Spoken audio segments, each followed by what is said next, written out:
Yes, hello and good evening. Welcome back to the Tales of the Whoniverse podcast. This is the Uh, first time in a while we've had the Doctor Who little stuff going on in the current time because right now, tonight, well, which has been released, is two wonderful podcasts this evening as well, Terra Firma and Remembrance of the Daleks with myself, your host Matt, and yours truly, Aidan, who's here this evening. Hello, Aidan. Hello. Yeah. And let's go also like read. I was gonna say inserts other stuff here. yeah, Oh, yeah. well, Didn't have anything prepared for the intro. Love it. We've been doing this podcast for how long? Sometimes you're just like, what am I meant to say here? It's Never just like, change. Never change. don't worry, I I don't know, have that's all to. I planned. Yeah, I was going to say welcome back. We'll go around the houses and all that, but obviously you've been like, wait, here's that, folks.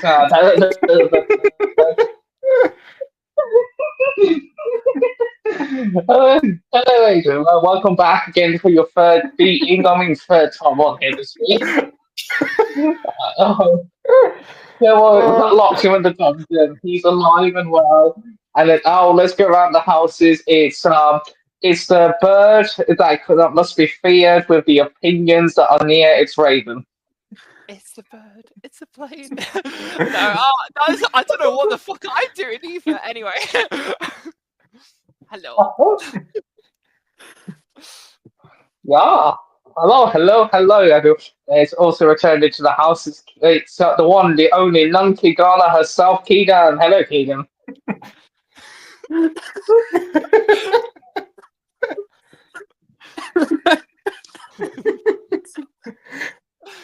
And I think Keegan is broken. We broke it. Hello, everyone. I'm back after a few months. I can, I can, never, Yes. I can never Don't get rid of worry, that he's alter another. ego, Matt. He's a seconded to the number. Yeah. Don't worry, he's a seconded to the nunnery, but we've let him back out on good behaviour. There won't be any rules this evening, flying penguins or whatnot, as long as the nuns are all. This is definitely a joy to the world. This is a joyous to the world occasion, which we're back here for tonight. It's joy to the world. Hello. So, because everyone's in Giggle McGee land at the moment, I suppose maybe I should just start on the opening thoughts here and then go around the houses. So to let the drunks settle in, don't worry, let them all calm down. Yeah. So I was just going to do a quick fire thought from the episode, George of the World by Stephen Moffat, which saw at the end of the last episode, The Empire of Death, which saw goodbye to the wonderful Ruby Sunday. We are here with a Christmas special, which is a very fast-paced one because it's who Stephen Moffat, of course. It's the Hot Touch episode, which has Nicola Coughlan in, if you know the woman. Oh, from Bridgerton and a few other bits, who's played the titular role. I hate saying the word because I can't ever remember if it's that or titular. See, I can't remember how to pronounce that. With Titular. Sean. Did you say tickler? Okay. Titular. Oh God, Matt, your hearing's as good as ever. No. Yeah, I'm sorry. With Joy herself, Nicola Coughlan, who was the main feature. Well, which is debatable, unfortunately, for some people around the house tonight, because as you can tell from the room here, it smells like it stinks like manure, obviously. But we're thinking positive on this Christmas. We're thinking positively on this Christmas special. Because come on, it was Christmas. So, what was my highlights of the episode? I think it's Shooty's acting, as always. Shooty always gives a top performance. But oh my god, it was like seeing the Master Manipulator had come back. It was like seeing the Seventh Doctor was out. I don't know why Moffat said it was more like 12th Doctor in him, but it was more like 7 to me watching how nasty he was in this episode. But it was like a whole type of cocktail of personalities. It was him going nasty, him going nice. It was like an emotional roller coaster. I felt like I was drinking when I was watching the episode, but in a fun kind of way. Because one minute he was so kind as usual, then he was like, "Oh, I miss my companion. Oh, I don't miss my companion. Oh, I've got to let them go, let them grow and develop." But it's it's one of those for me. I think this has got a really nice. It's small. It's a contained type of guest list, but the sets and the budget is wonderful. Seeing him on the train, seeing him with the woman who, of the time that she was in, an open lesbian who's right into her lover, which I was quite surprised, because I think it was still kind of like secretive kind of thing. But see, the doctor's like, I don't give a shit about all this. I really don't. I just want to give you a cheese toasty and a latte or something. And it's just so. Well, what are we doing this bit, Moffat? Which you don't quite explain. Why you don't go around the houses? I know it's the usual timelines out of order business for him, but seeing like the doctor being like a waiter throughout the entire episode is just so random to me. What just on the guest cast, Joel Fry, who played Trev, he was great in the short time he had, and that's all I'd say. It was short time for him. The woman who played Anita, it definitely should have been a whole spin off in the Time Hotel and a whole spin off about where her career is going, because apparently we seem to have split the episode a bit from Joy to Anita of the World. I don't know. It just felt like, if they were going to do her and Nicola as the companions, that would have done perfectly for the story. But it felt a bit divided. It felt as a Christmas special. Did anyone feel like it seemed less Christmassy, more like a high-end adventure, just featuring a bit of snow, and more or less timelines out of order? The two shootings were great, seeing the two doctors together. But positively for me, I think what I liked about it was the music. The action was great. The comedy was great. But it's another script that feels like it was rushed out of the gate. And it feels like there wasn't enough time to watch everything. It was like, click, click, click. Yes, watch this, watch this, watch this, watch this, watch this. And it was like ping pong, ping pong, ping pong. I couldn't keep up with it at points. That's why I'm speaking a bit fast, because that's what the episode felt like to me. It felt like a fucking emotional roller coaster at the end of it. At the end of it, though, the ending I thought was a really strong ending, but I felt really like heartbroken for Joy at points in the episode, like when she talked about her mum. And unfortunately, it got too realistic for people. Yes, I know. I've seen the comments online that they shouldn't have really addressed 2020. But they were going to have to do it at some point in the show. They couldn't avoid it. All in all, Who said that? I think. Who said that they shouldn't have addressed 2020? Yeah, Like, I think. Yeah, because I know Big Finish had already done it already. Like with, I can't remember which one of the first Doctor sets that acknowledged it, and then there was also Stranded 4. Yeah, I've seen all the comments about it saying that was too realistic.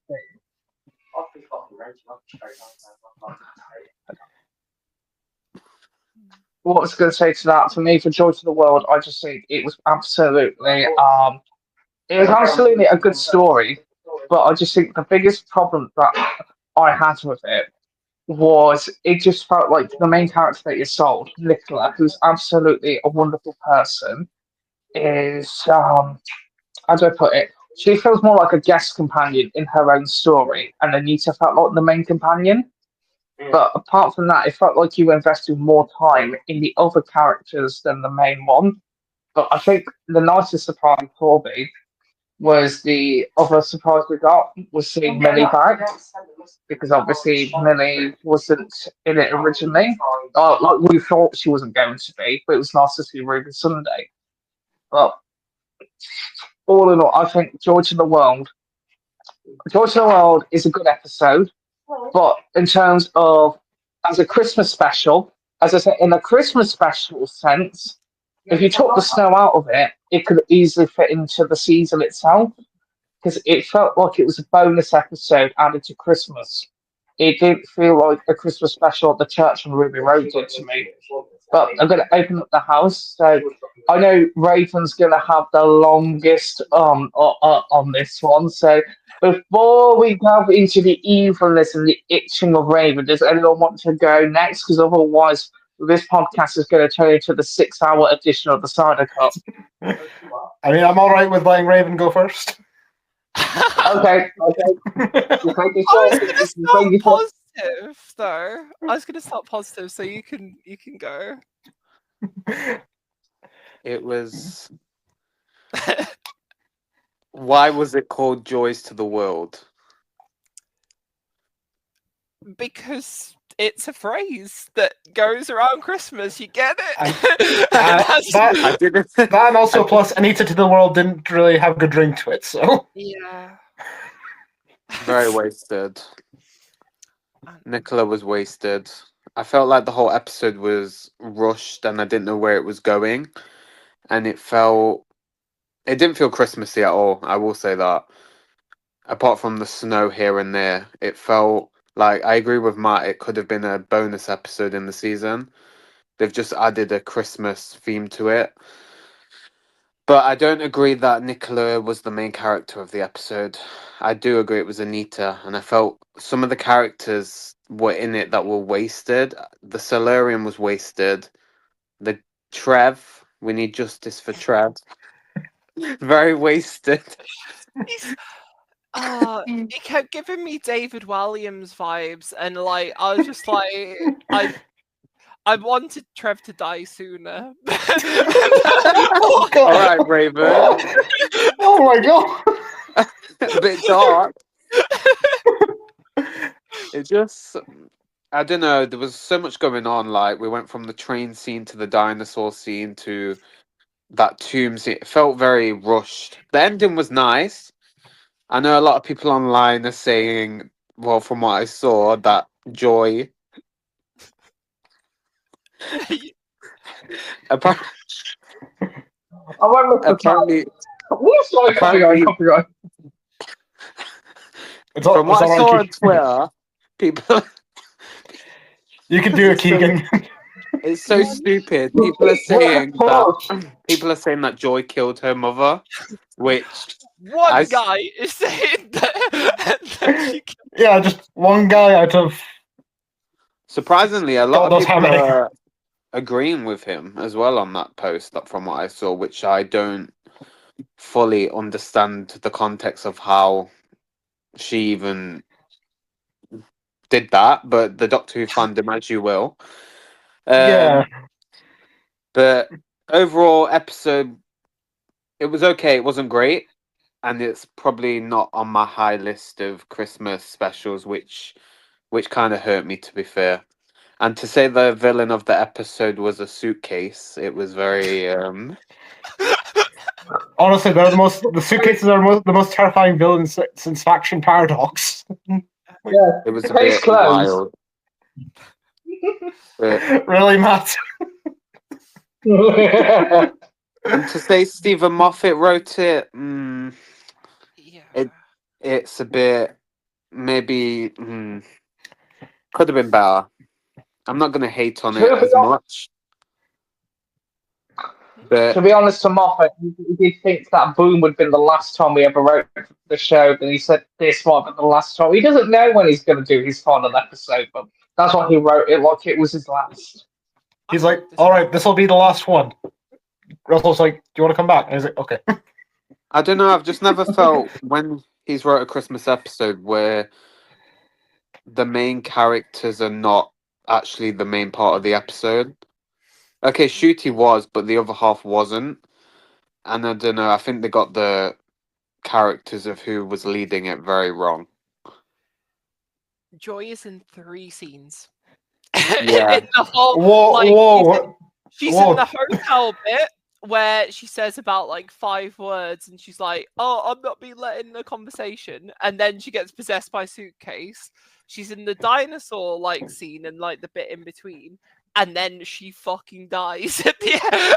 Like that's all she's in the episode. I was like, that's all, folks. But joy to the world. It's just like, yeah. I really want to ask Moffat on that one. Yes, but as I said, there's a really nice Easter egg. So if you catch where Joy's mum is on the iPad, this is Royal Hope, where Martha worked in, and it looks like we're back there next season with Belinda.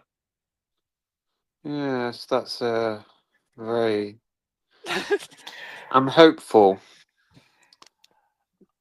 but I say that every time, and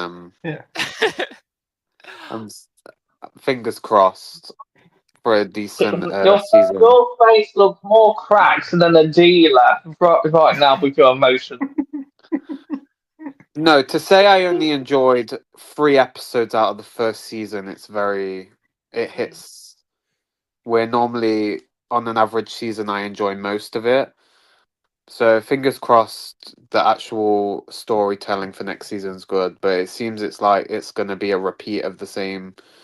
I'm not going to say the whole story, but some of the same characters, like Unit again. Then you've got Mrs. Flood again, and it's I don't know. But to be fair, Keegan, Mrs. Flood was foreshadowed at the end of this season, and Unit have been a bit of a staple now since New Who's come back.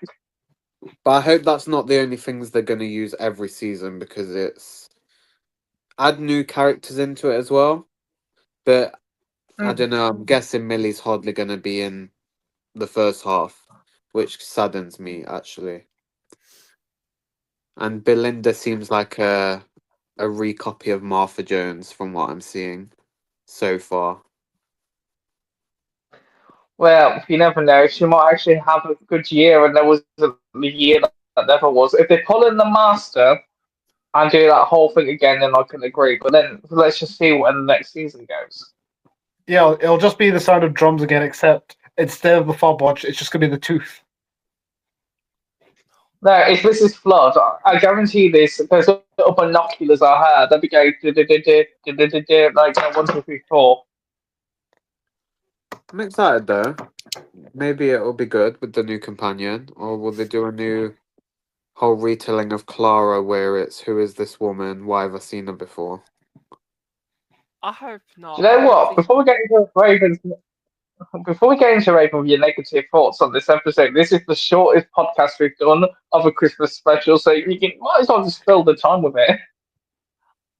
I was going to say, isn't this the only Christmas special we've done so far? Did we do? I said podcast. I don't know. We didn't do Church of Ruby Road. No, we'll probably have to go back to do that at some point. But why was that, Matt? What happened? Wasn't because we hadn't started the podcast yet. Yeah. That was the little detail, Keegan. We hadn't started. We doing the podcast last year. We didn't do the 60th either, did we? No, we didn't. No, we weren't even in operation during the 60th. Well, we can't be skipping episodes. We need to go back. Right, we're going to go back to every single episode. We're going to go through all the books. We're going to go through all the comics. We're going to do everything. Go back to right, Keegan. Right, we're going to get Keegan. We're going to get Keegan to start at the very beginning, not Rose, an unearthly child, and he's going to sit down and watch William Hartnell. I will review. Hey, Ish, we will get him to watch all of Hartnell's era. If we go back to Rose, I will review every single episode up until now. God damn. Every week I will do one. That avoided the question, so that means you're skipping another element of Doctor Who for one element of Doctor Who. Surprise! I'm just joking. Yeah, I was going to say. I was going to say you're going to make Raven cry. You're going to skip 7. See what you've done. Can I say what are the 2 bits that I liked about this episode? Because I feel like I'm going to spend like half an hour being negative, so I'm gonna get it quick. Again, I agree. Be my guest. She was great. I love Gratuity being a little fucking goblin at the start with just like stealing milk and stuff. Peak Doctor right there. And about the 10 minutes that we spent with Anita, that should have been the whole episode.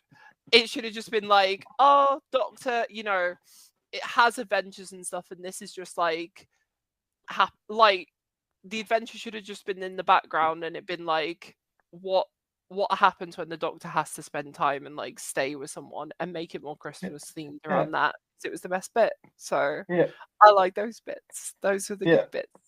Those were the only good bits. Yeah, I will say, I do think I know the reason why they kept it so brief. because Big Finish are going to eventually make a 6-box set spin-off like of that one time with 15 and Anita. Write that down. Yeah, I was just like, write that down. Have you not seen that already? They've already been packaged. Yeah, have you not seen all the posts they've been doing? They said, the You and the Time Hotel, eh? They've already started planning it already. Yeah, I mean, I will say, like, the Time Hotel, like, I loved the concept of that because I was like, yeah, because I was like, that could be a spin-off in itself. I will get into the Time Hotel at some point, but because I hate the Time Hotel as a concept, but I will maybe I'll leave it for a little bit. I liked it. I just felt it was heavily wasted.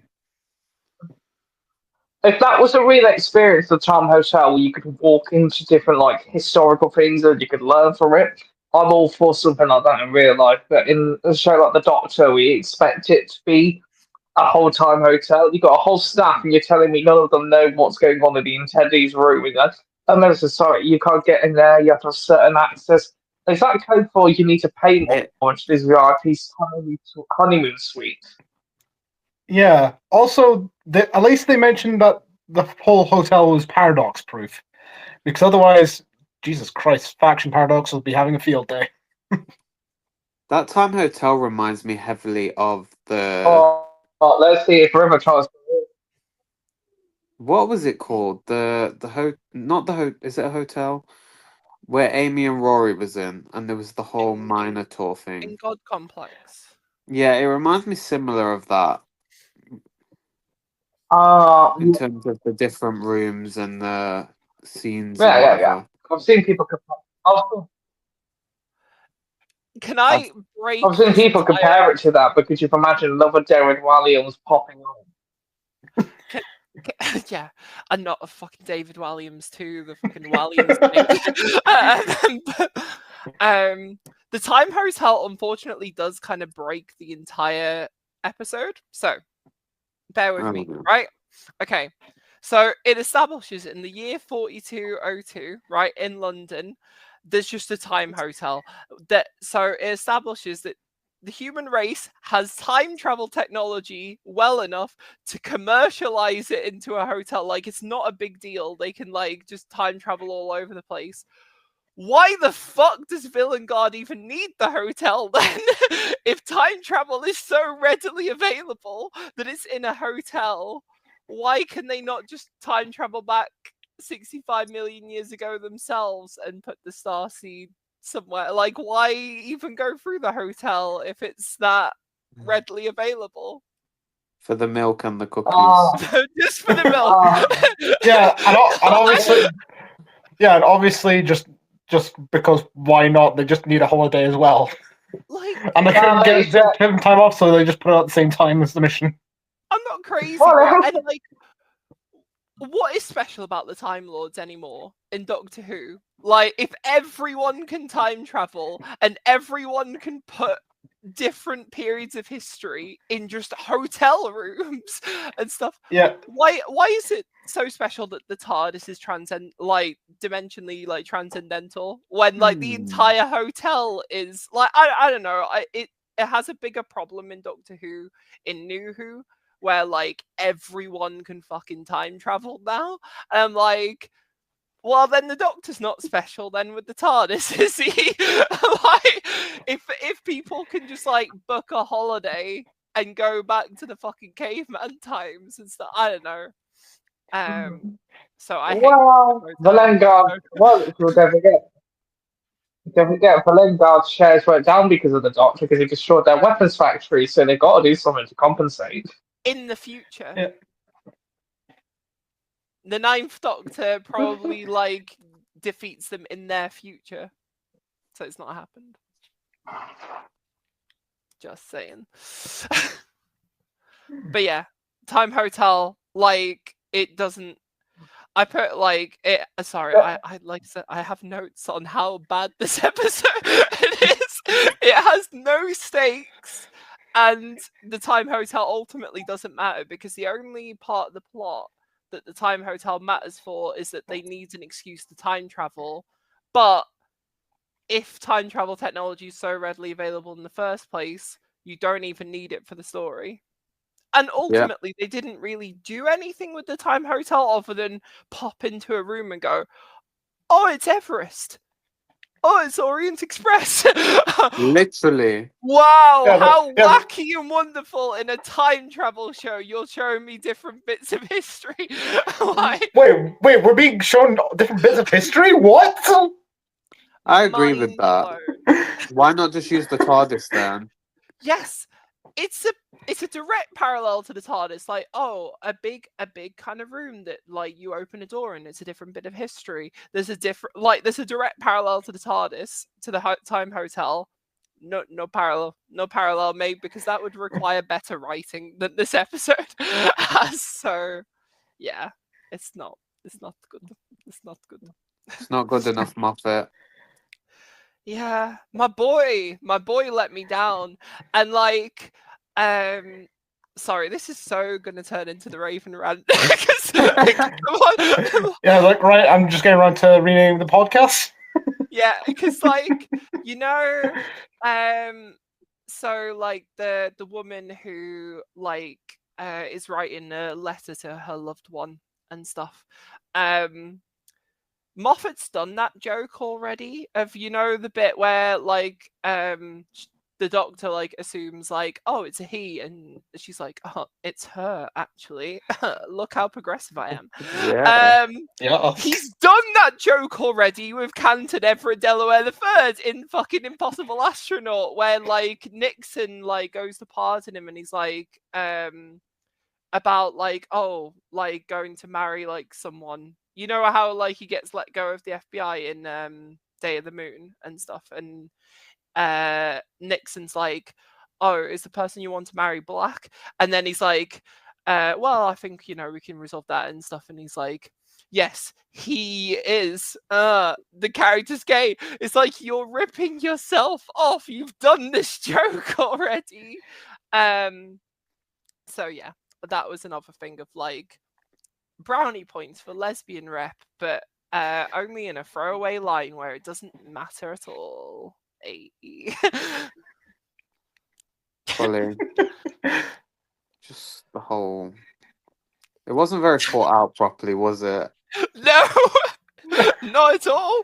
To say they had a lot of time to get this episode going, and how they wrote it, like it seems like they only chose Nicola as the main character because, oh, she's popular, come and watch her in this episode. But then you've just showcased her be wasted for most of the episode, where she's so much better in other things, man. And it's just sad to see it. She's brilliant, and it's sad to see she was wasted on this. They got the casting of the main character of this episode so wrong, and it's mad that people are loving Anita more than what Joy was supposed to be.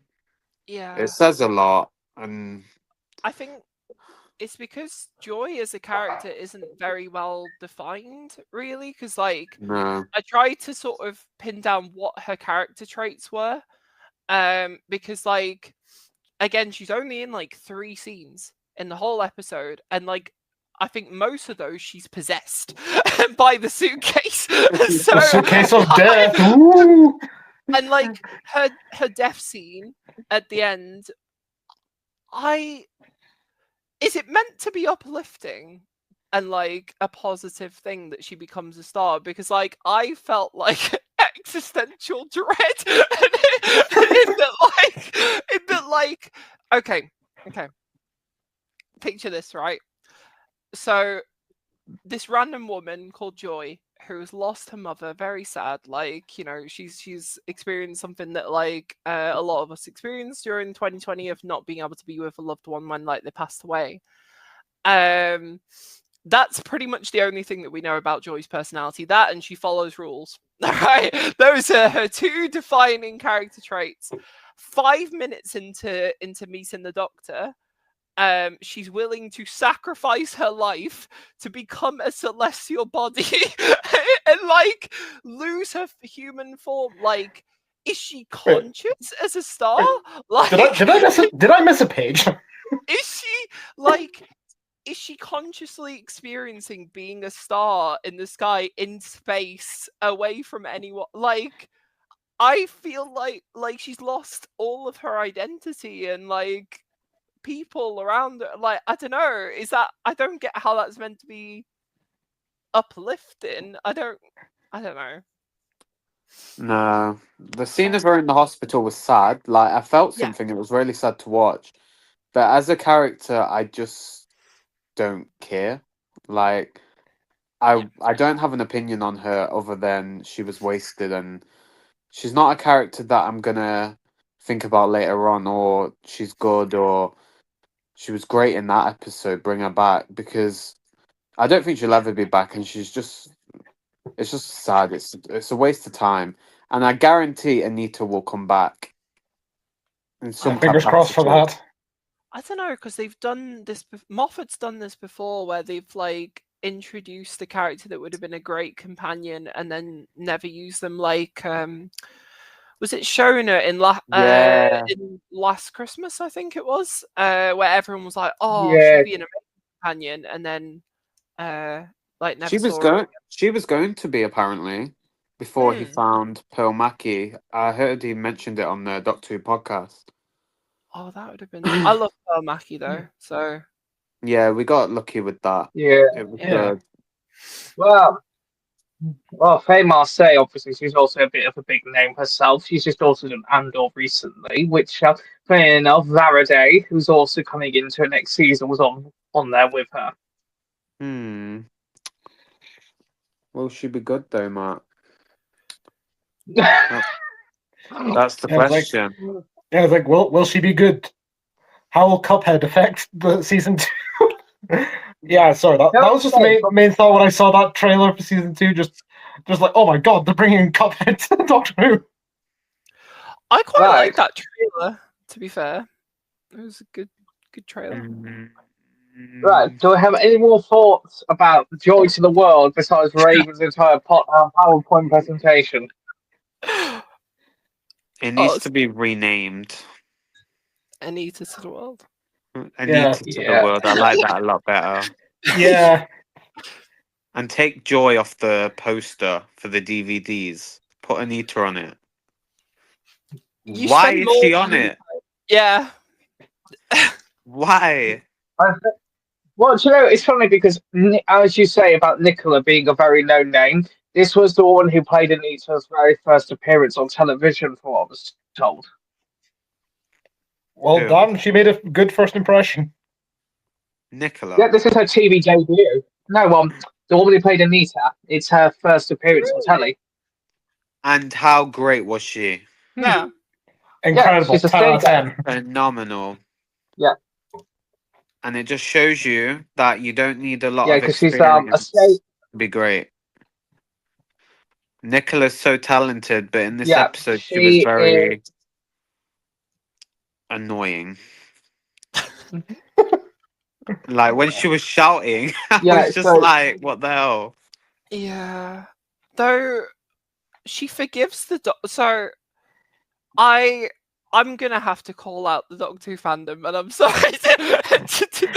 Is that I have a problem with like every time that the Doctor is anything slightly less than like essentially a Teletubby level of kindness and stuff. They're like, oh, the Doctor dark moments. Oh, we saw a bit of the Seventh Doctor tonight, a bit of Capaldi energy. When bitch, like he was there, like he had one bit of meanness where it was obvious from the start of that scene that he was trying to get her like riled up, and then she immediately forgives him. Like he said some like nasty shit to her of like, oh yeah, that's all you fucking deserve, and you little bitch.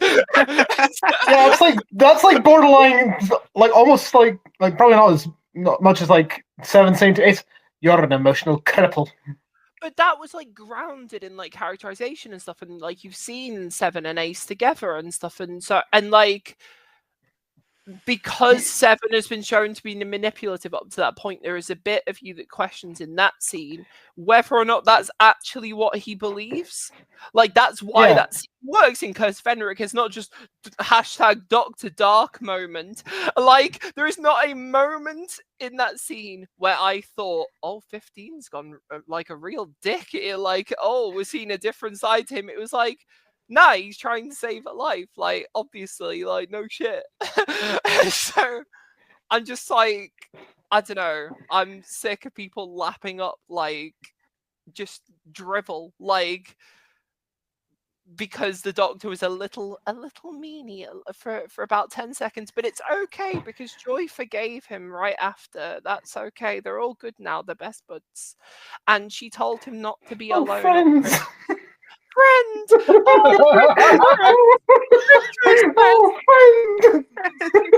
Also, in that final scene when she's fucking killing herself to be a star, and she's like, oh, but Doctor, why did you stay in that room for a year? How the fuck does she know that he stayed in the room for the year? He never told her that. All she saw was that he went for a year. And actually, doesn't even know that. Doesn't even know that it was gone. Hello, Jess. I am just slandering this episode. I totally agree. Hello, Jack. Welcome to Joy to the World podcast. We're still recording. Hello. Oh no, about 36 minutes in. Well, better late than never, I guess. I was actually just funny enough finishing Joy to the World as you were just starting. Jess, thoughts on Joy to the World? I just finished the episode. Are we on opinions, ratings? Where are we? Whatever you want. Positives first. all the negatives have happened. Positive.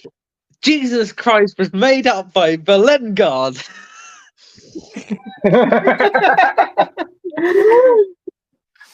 No, I really liked the Belengard story. It was really fun.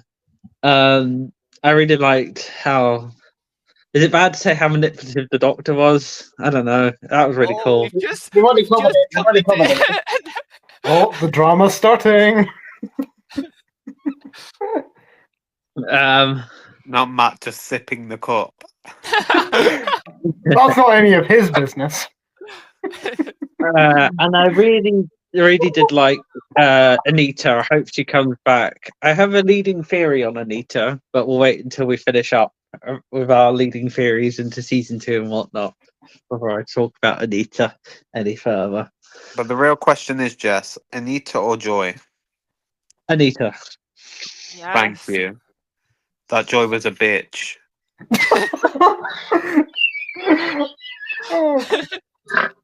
Oh, go. So, back to Jess on the episode. Jess, what are your negative views of the episode? Christianity? No.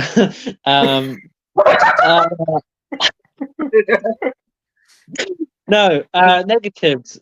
After rewatching it, I find very little. I think pacing was a bit fast. Could have been stretched out in some parts. That's not an innuendo. I know what you're thinking. Dirty minds and all that. Oh my god. I think it could have the pacing could have been a little better, but I think apart from that, it was really fun. It was really sweet, and I think for a Christmas special, Joy was a slightly underused, but I guess with the run time and stuff like that, like it would make sense if they introduced Anita as the next companion for either Nishiki or the next Doctor. If they don't do that, I feel like it's wasted potential because obviously they've built up that storyline, and maybe if Big Finish then take that and go, well, okay, then she goes on and does traveling. I would like it on the big screen, but we'll have to see. Anita is my favorite character, but she may not be if my theory proves correct. Ooh.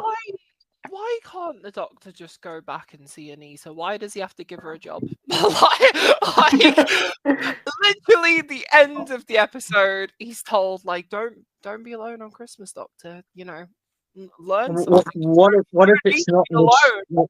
what if it's not Nashuti's Doctor though? What if it's another Doctor we've not seen yet? Oh, I hate that.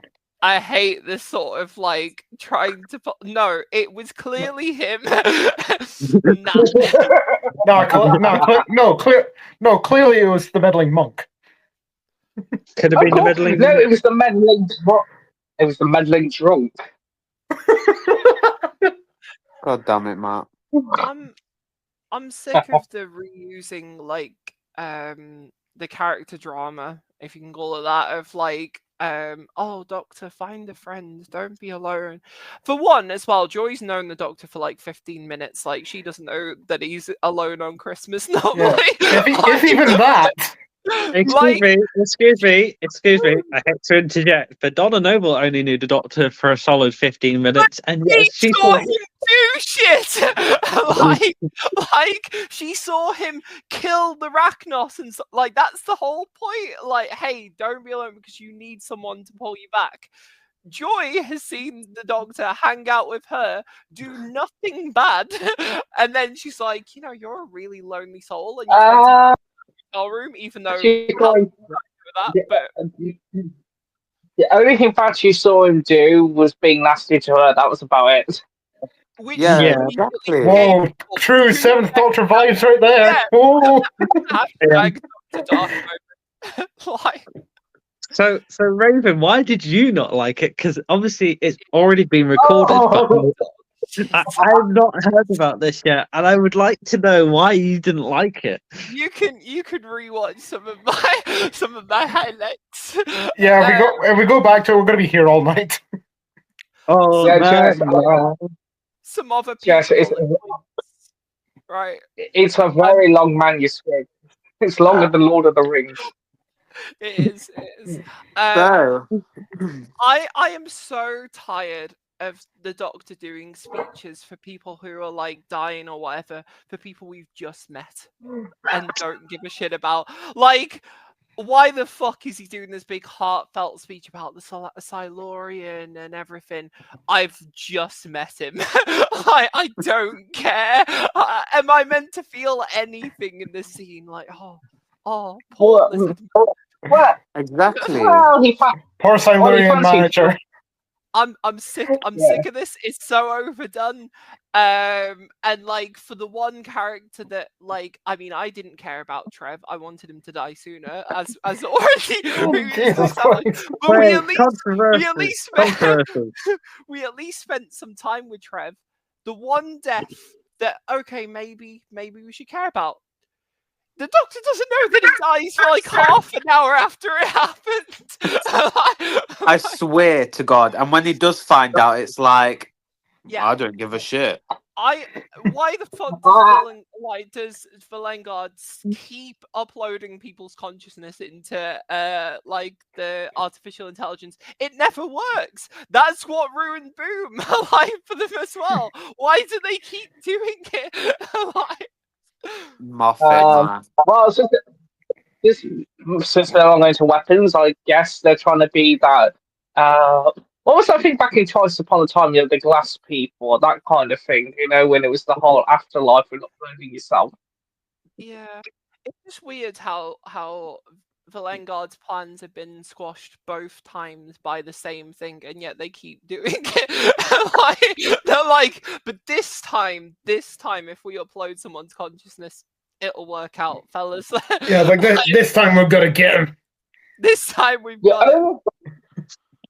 The only head scratcher I had was when Russell said there was going to be a ninth Doctor weapon in this episode you have to keep an eye out for. It was going to make a massive return. And the only thing I could think of is the nanogenes. That's the only thing I could think of. Yeah, because last time I checked, there were no delta waves in that episode. No, it must have been the nanogenes. Wow. Yes. So, out of 10, what are we rating the episode? 8 out of 10 for Raven me. 8 out of 10 for Scott. Jess. What about you, Matt? In terms of a shooty episode, in terms of the season as a whole, I'm going to be very generous and give it, unfortunately, a 7.5 out of 10. Okay. Okay. Aiden? Yeah. I'm Yeah, curious. I'd give it a 7 out of 10 as well. It's like not the worst Christmas special out there, but there are far better. If you want a better Christmas special, listen to The Chimes of Midnight by Robert Schumann. Amazing story right here. I'm sorry, I just wanted to do that bit. Just be like, yeah, there's better Christmas specials. Chimes of Midnight. Listen to that instead. No, I'm not biased because it's my favorite Doctor. What are you talking about? Not that. I think that Keegan and Raven are going to be between 1 or 2 out of 10. I sense this. I'm gonna go 5. I don't think it was the worst thing I've ever seen, but it felt very shit. Some parts of the episode was very shit. Like when you take off, the main character was wasted. 3 scenes in 1 episode. It didn't feel very Christmassy. They killed off characters, and then it was like, I don't give a shit. And then it just, I don't know, in terms of the whole story and the fucking suitcase being the villain, it's just very underwhelming. So I'm taking a point off each of those things, and it needs to be renamed Anita to the Worlds.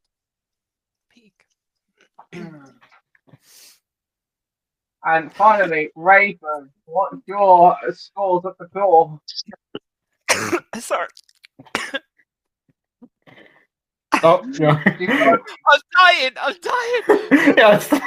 It's like no, someone's not wanting you to tell your score. Joy to the world. I know. That's Stephen Moffat the end. trying to psychically kill me. The end for the moon. Okay.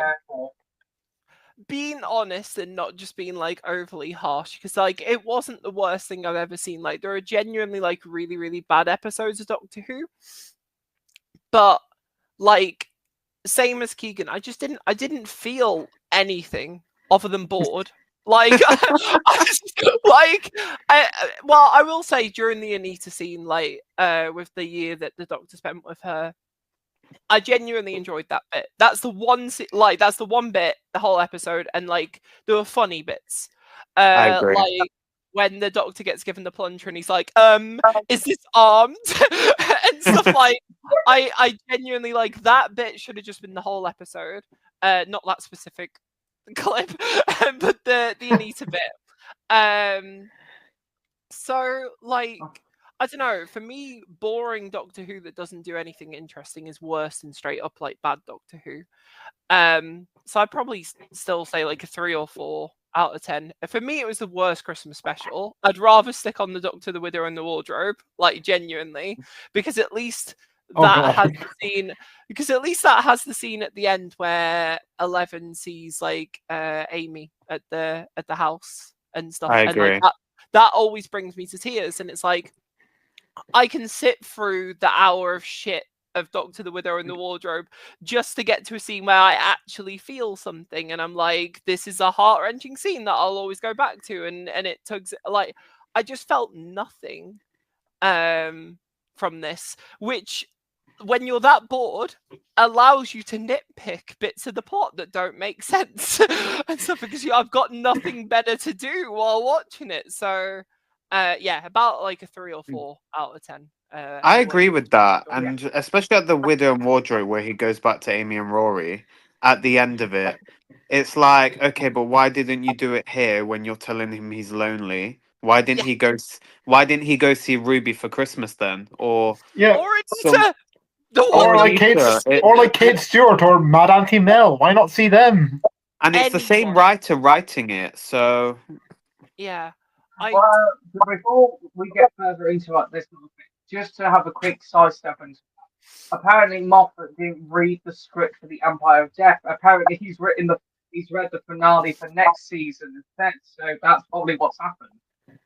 Well, bit late now. But even like, okay, ignoring like being able to go to Ruby then because he didn't read it or whatever, within his own story, why does the Doctor just give Anita a job? Why doesn't he go back to her? Like, and I don't. Sorry, this is going to be. I will wrap this up quickly, but like, why does the 14th Doctor go through therapy and like all of that thing about slowing down and living a life and all of that good stuff, and like the 15th Doctor feeling so fresh and like healing himself and stuff? If we're gonna do the same character beats over and over and over again that don't feel like genuine or earned anymore, because like this Doctor hasn't been lonely. And for the thing of like, there's a line where he says like, oh, you know, I never get used to when they leave. You told Ruby to go. She didn't fucking leave. You kicked her out. like yeah, it's like you were like goodbye. Yeah, and I'm just like, we're doing the same shit, but with none of the pull for it, because like what. You know, the Doctor being like lonely, being a modern Who thing, like classic Doctor Who doesn't really pick up on that sort of thing, is after the Time War, and like that's, you know, it makes sense for the character in that context at that point. But like we've moved on, and he's gone through stuff and progressed, but it just.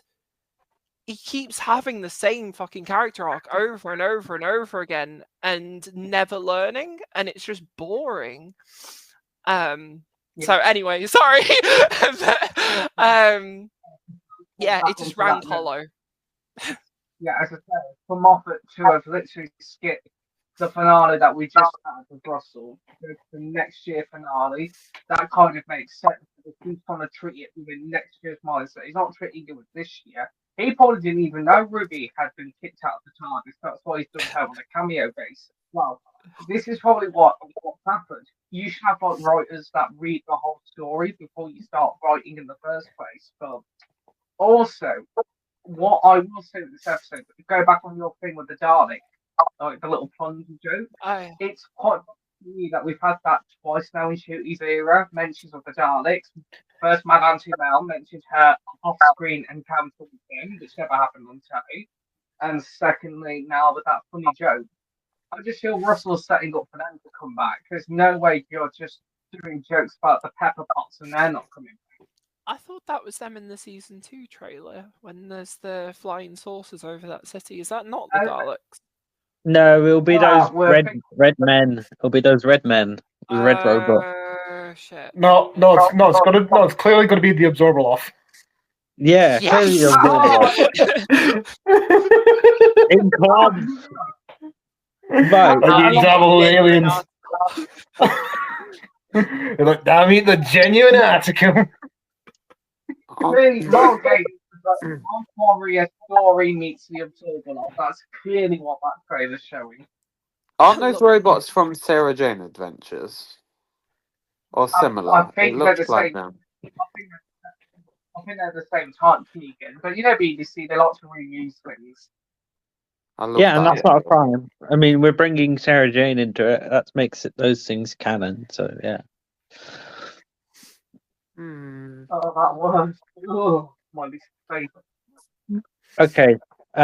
Do we want to hear my theory? Is it time to hear my? Yes. Go on. Anita works at the Time Hotel. She gets old, and then she feels betrayed by the Doctor because she didn't take him on a magical adventure, and she will be revealed as Mrs. Flood in season 4. Season 4? That's ridiculous. I was gonna jokingly say, wait, so she becomes Adam Mitchell from Prisoner of Time, like that comic? Oh my god, that's such an amazing comic. No, I'm joking. It's so bad. Yeah, it's like the comic where 11 incarnations just show up and just be a portal, just like get a McCoy, deck immortal. I do think she might turn out to be Mrs. Flood. She sounds like her, and it's very much like. I'd feel like it'd be very Russell-y to be like, oh, did you know that Anita Dobson actually played Anita? Like, that would be just a fucking hilarious joke. It wouldn't surprise me if that actually happened, but it could be the most underwhelming thing ever, like they did with Ruby's mom. They hyped it up so much, and it was just an ordinary person. Yeah, But whereas the She was ordinary before she entered the Time Hotel, and then the Time Hotel maybe is a part of the duties. She is not going to be Mrs. Flood. Because I assume that Anita Dobson would have already been told who Mrs. Flood is, and Anita definitely did not exist as a character before 5 minutes before Moffat started writing the episode. I don't know. It's just a fun theory, and that theory, that's just a theory. That's a serious theory. You could just say, well, I very well couldn't keep calling myself the mistress now, could I? I couldn't call myself Missy anymore, so now Mrs. Flood. Yeah, Rocky. bring back Michelle Gomez. You can't be the master, because also, it wouldn't make any sense for a character. She's stuck up in a gold tooth somewhere, Sasha Dewan with a big massive beard, so at the moment she's stuck in that body. But she can travel in time now, we know this. So. What hard is Mrs. Flood, she knows what hard is. I don't know how she's going to be able to travel in time, but we'll have to find out. Right, before we go to obviously before we wrap up the call, last week predictions for season 2. We know Mad Auntie Mel is coming back in the finale with Belinda. We've got Ruby. We have Unit. There seems to be some romantic arc going on with Ruby. That's going to be with her boyfriend. That's going to be one of the kind of ordeal. Season 2 looks like it's going to be absolutely fantastic. Or it's going to be another storm, which is probably why people are concerned about this whole stuff with Disney Plus anyway. Will Mrs. Flood get his opinions be given? Will she be the nice little old lady, or will she battle Cherry Sunday again? Cherry Sunday. I say, if anyone deserves to be a companion, it'd be Cherry Sunday. What the blinking flip, Doctor! I just wanted a cup of tea. Yeah, then Mrs. Flood just comes well, we all like things that aren't going to happen. I want a scene of her going in the TARDIS, like when they took Rory's dad in there. That would yes, we need that. I want to see that. She just wants to Cherry Sunday in the TARDIS. He's like, ooh, magic Doctor Man. You can show me a few bucks of tricks, but first give me a blasted cup of tea. I'd love that, I swear. I think she's the companion people want, is Cherry, because imagine her with the Daleks. She'd make Davros petrified by looking at him. No, sweetheart, I don't care about your shit Dalek words. I want a cup of tea. I'll say that I think there's more new writers in season 2. Apparently, I think there's 4 new writers or something. Yeah, I hope so. So that's what I'm looking forward to in season 2. That because usually, different writers and stuff tend to be quite fun in Doctor Who. I've been going through been rewatching some of the Chibnall era, and all of the guest writers are good in that. So looking forward to new blood in Doctor Who. I thought you were about to start the campaign. Maxine Alderson to take over from Russell T Davis, starting today. I would personally love to see in season 2 the Absorbed off. I would personally love to see. I'd like to see some ties to Martha, because we're seemingly in the same hospital. She works in the same hospital, or at least is some way involved in the hospital. So whether she's a journalist or something like that, I think it would be really fun to see her tie into Martha. Maybe that will be the mysterious cameo we'll see at the end. It's that would make interesting storyline. In terms of all the god stuff, I'm looking forward to the comic, the animation one. I reckon that's going to be the god of television, or maybe the gods of Ragnarok. Would that be cool to have the gods of Ragnarok return? Don't try and tempt me, Jess. Sweet talk me. If you want sweet talk, we've got to wait until the recording stops. But moving on. Obviously, what I'm looking forward to is on the next season. It's the first time since Tiga and Nissa but for the first time in New Who, it's all female companions with 2 female leads, which I'm quite excited with Faraday and Lily. So since Janet and Sarah Sutton, that's the first time that's happened on television. So it's quite nice from that time frame. It took a long time, but it's nice to see the Doctors back having different companions like that.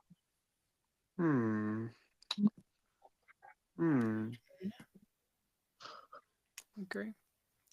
I want the Daleks back. Fuck it. I want the Daleks back. That's all I want. There we go. I thought you were sick of the Pepper Pots.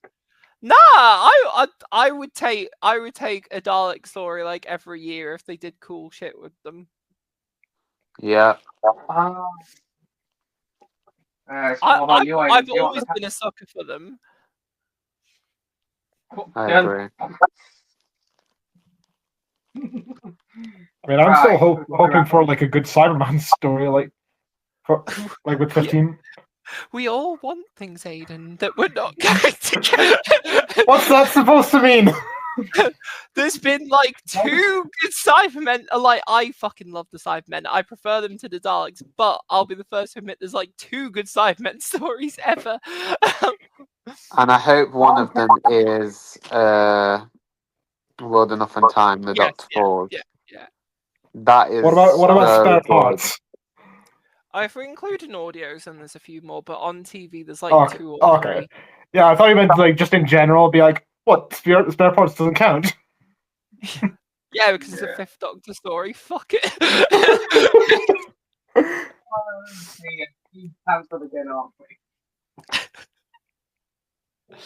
Right. And after that comes to the conclusion of Joy to the World. Thank you so much for joining again. I've been your host again, Matt. This has been quite a bit of an emotional ride this evening. I suppose Joy is actually the story we made along the way, I suppose. And we'll be back within the new year. I'll be back soon with Ada. We'll be doing the review of Arrangements for War. The big finish. We'll be doing more New Who stuff, more Classic Who. There will be more Tales of the Whoniverse present next year as well. So it's going to be quite exciting because we're going to be delving into stuff, as we said before. There'll be Superman, Batman, any type of genre in Tales of the Whoniverse present. But if you want to just hear the ramblings of some nutty people, that's us. And if you want to go through something else, I'm not going to mention any other podcast names because 1, I don't want to be sued, and 2, I don't want to cause a fight at this promotion. And 3, we're going to build subscribers. So good night, everyone. It's good night from me, Matt. Good night from you, Aiden. Thank you all for watching. Hope you all enjoyed this episode of The Madhouse. Tales of the Whoniverse. And don't forget to click below to subscribe to the official Tales of the Whoniverse YouTube channel. And, of course, for all time's sake, yes, Queen, slay. Yes! Yes! Yes! Good night, Huh? Good night from Keegan. Oh, you cut out. I didn't hear you. Thank you, everyone. It's been a pleasure, as always. I will be back at some point. And Happy New Year to you all if I don't see you before. Yes. Keegan will return. I will be back. Good morrow, good night, good whatever time zone you watched us in. And remember, Jesus Christ.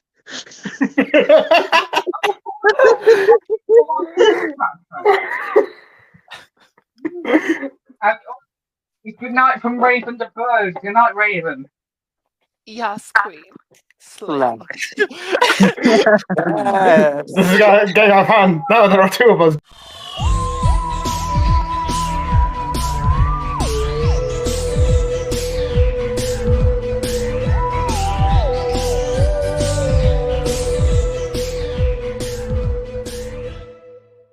Hello, this is Kerry's, and you've been listening to